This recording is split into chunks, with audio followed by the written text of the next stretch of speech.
Jules Verne once said, "What one man can imagine, other men can do." Wonders that defy my powers of description. The secrets that are mine alone. I would regard Walt Disney as kind of a reincarnation of Jules Verne. The Verne phenomenon was very much like people who went to see Fantasia or the early animated features of Disney. I mean, these were things that, everybody's imagination simply opens up to. There were certainly some parallels between what Verne was doing to excite the public in his books and what Disney did. And when you can capture the imagination on a vast scale, you've got a major trick up your sleeve.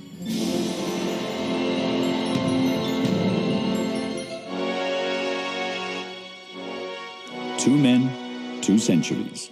But Walt Disney and Jules Verne both transcended time and space, capturing the popular imagination with stirring visions of technological adventure.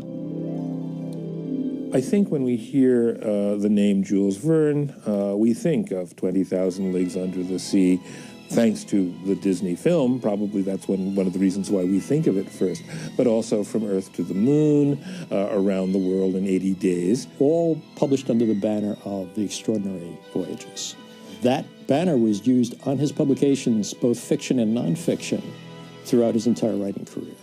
And generally, one could characterize his writing as being optimistic in nature, with a strong focus on technology, a strong sense of adventure, a fascination with the wonders of planet Earth, both inside and out. He would be a massive bestseller in modern terms if he had behind him the technology of the publishing industry today.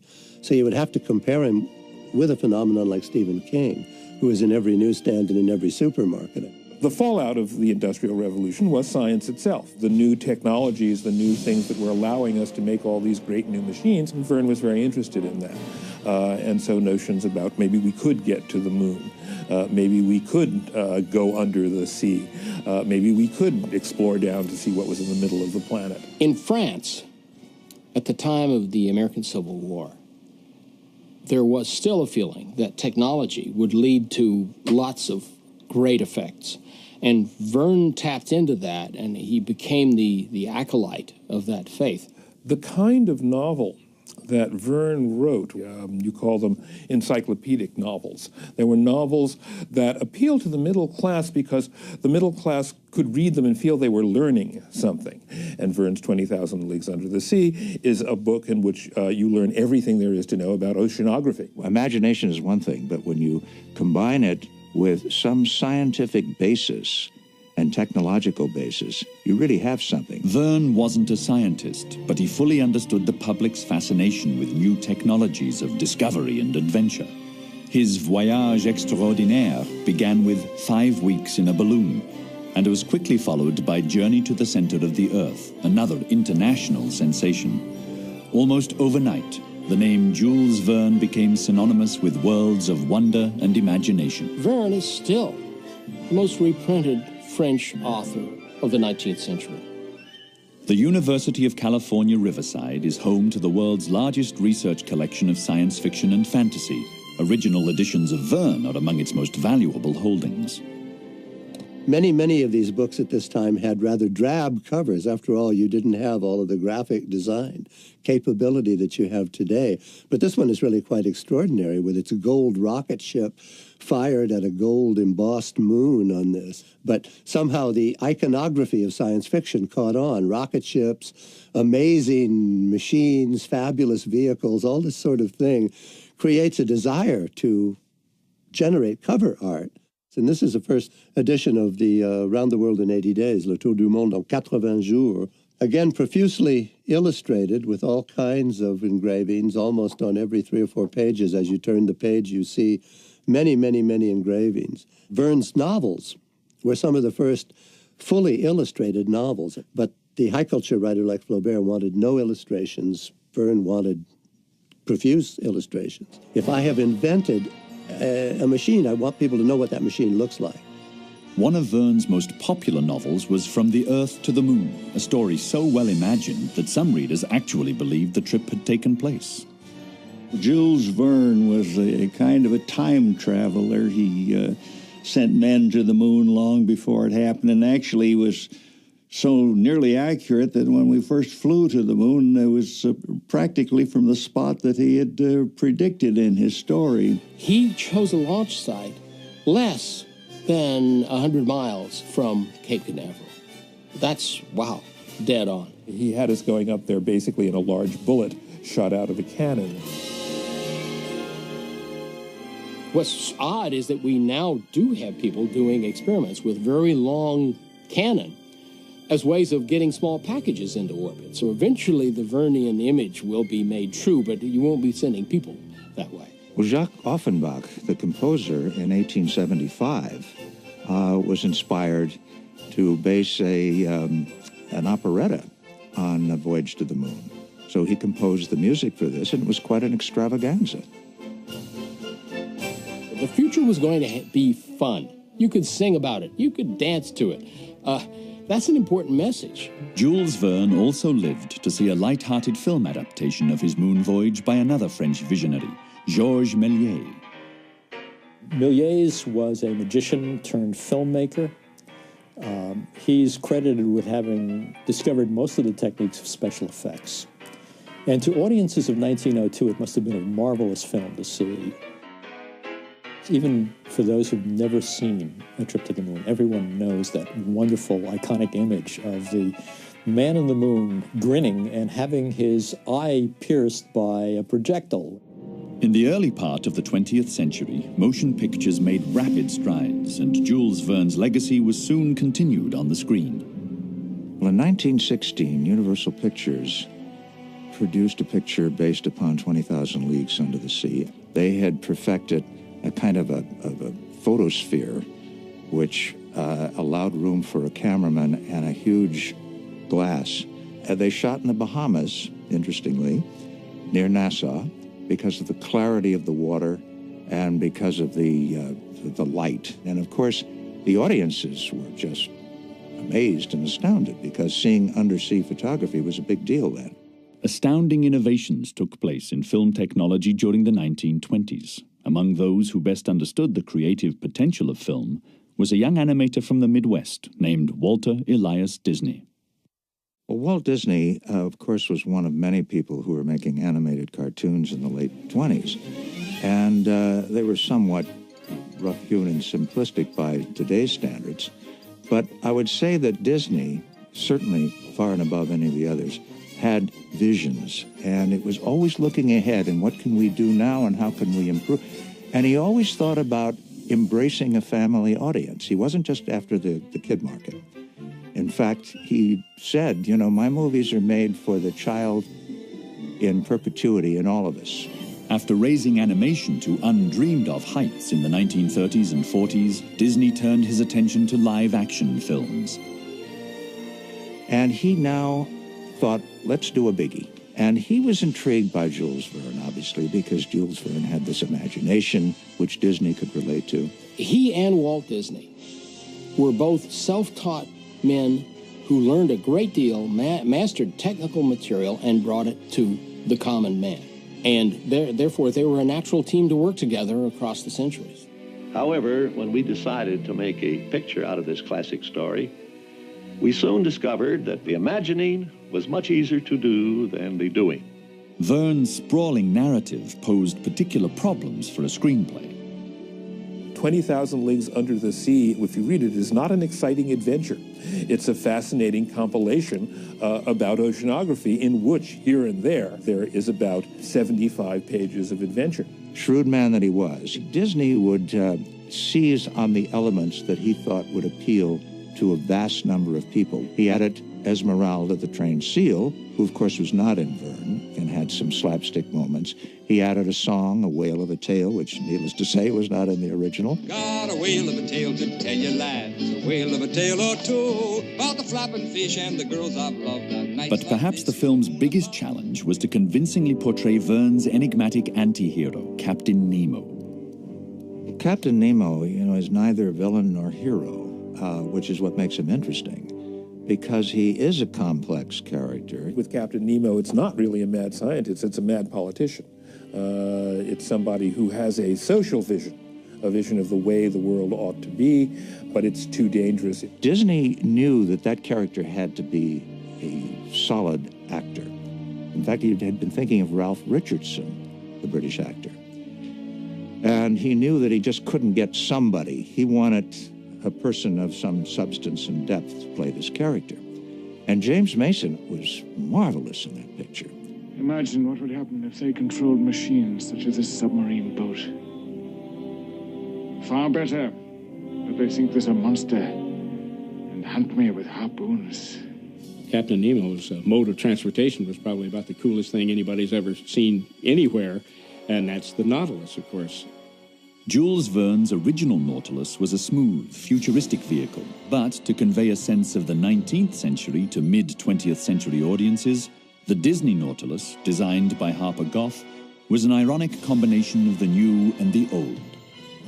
It's very speedy, very swift, very 50s. And, you know, it really does have, like the cars, tail fins on it. Well, the Nautilus is first described as a sea monster that's ravaging the ships in the Pacific. And we ultimately discovered that it's not a monster at all. It's truly a submersible ship. The real strength of Harper Goff's design of the Nautilus is really in its Victorian aspect. It looks very much like an artifact of its time. Verne had the vision to see that electricity was the only way to drive a submarine under the water, where you couldn't simply burn up your air with the standard fossil fuel. So he had, but didn't describe, this source of electricity, which we now know had to be a nuclear reactor.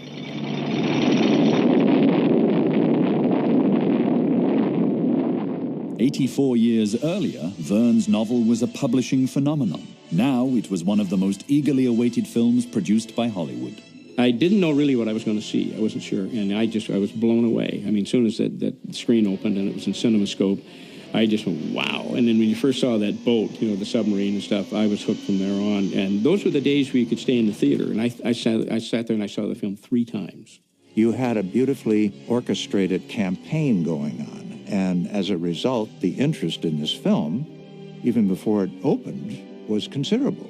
20,000 Leagues is a great science fiction film because it takes Verne in his essence, uses the plot, but makes you see it wholly new. Here's a film that, coming out of the era of Ben-Hur and all these other big spectacle films, can do this with science fiction. You know, you don't have to do low-budget films. It doesn't have to be a secondary genre in the cinema industry. It can be something that will go right to the front of the box office. Verne was content to create his extraordinary worlds on paper. Walt Disney dreamed of making them real. Disney was the same kind of visionary, very interested in technology, mastered many technical tricks, and then carried them forward in something nobody had envisioned. Theme parks. You could go visit these frontiers. You could go on the moon trip at Disneyland. You could visit the future. Disneyland then was wondrous because, of course, nobody had ever seen anything like it. And it gave you the experience. It was not just about looking at exhibits. It was about taking rides. Like Jules Verne, one ride that particularly interested Walt Disney was a trip into outer space. One of man's oldest dreams has been the desire for space travel, to visit other worlds. Until recently, this idea seemed impossible. But great new discoveries have brought us to the threshold of a new frontier. He loved space exploration. And so when Disneyland first opened, they had a trip to the moon. Now, this will give you a pretty good idea of the rocket ship in which you will soon be traveling to the moon. You sat around in a big circle, and they had all these chairs and vibrators, which was really cool. And you saw the Earth leaving in the bottom scope. You'd look at the screen, it would drop away, and then you'd see, you know, the stars, everything come in, and then you would actually head to the moon. The Verne-Disney connection is long and lasting. Disney adapted another popular Verne novel, In Search of the Castaways. A Verne-inspired airship was prominently featured in Island at the Top of the World. And 20,000 Leagues Under the Sea is a major theme park attraction at Tokyo Disney Seas and Disneyland Paris. But perhaps the strongest link between Disney and Verne is the sheer sense of wonder both men communicated to an eager public. I mean, we all have sense of wonder, and as kids do, and old geezers like me do, and still do. You love sense of wonder. You love to see things that you've never seen before. Disney's impact on the 20th century is immense. You can argue that he is the foremost cultural figure. The Disney films tend to be a great repository of imagery that move through the society, and there's no way that we can avoid it, nor should we avoid it. He had the gift for reaching all humanity, and no other filmmaker has that reach. I think that his alliance with Verne will last a very long time because visions of the future, in a strange sense, do not date. There may be somebody in this 21st century who does things with these materials, both Disney's and Verne's, that are new in a medium we don't even know, maybe virtual reality or something. And they will make it fresh again because the expansion of human horizons will not end. And singing that song will remain a major cultural statement, probably forever.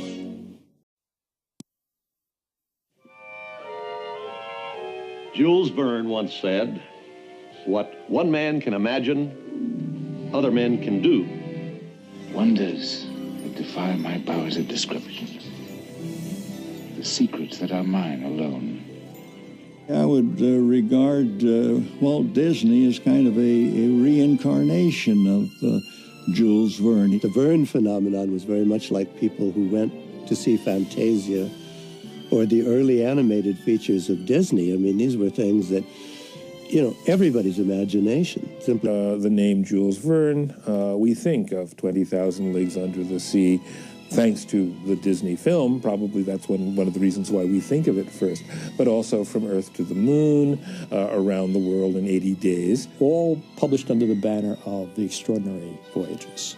That banner was used on his publications, both fiction and nonfiction, throughout his entire writing career. And generally, one could characterize his writing as being optimistic in nature, with a strong focus on technology, a strong sense of adventure, a fascination with the wonders of planet Earth, both it opens up to. There were certainly some parallels between what Verne was doing to excite the public in his books and what Disney did. And when you can capture the imagination on a vast scale, you've got a major trick up your sleeve.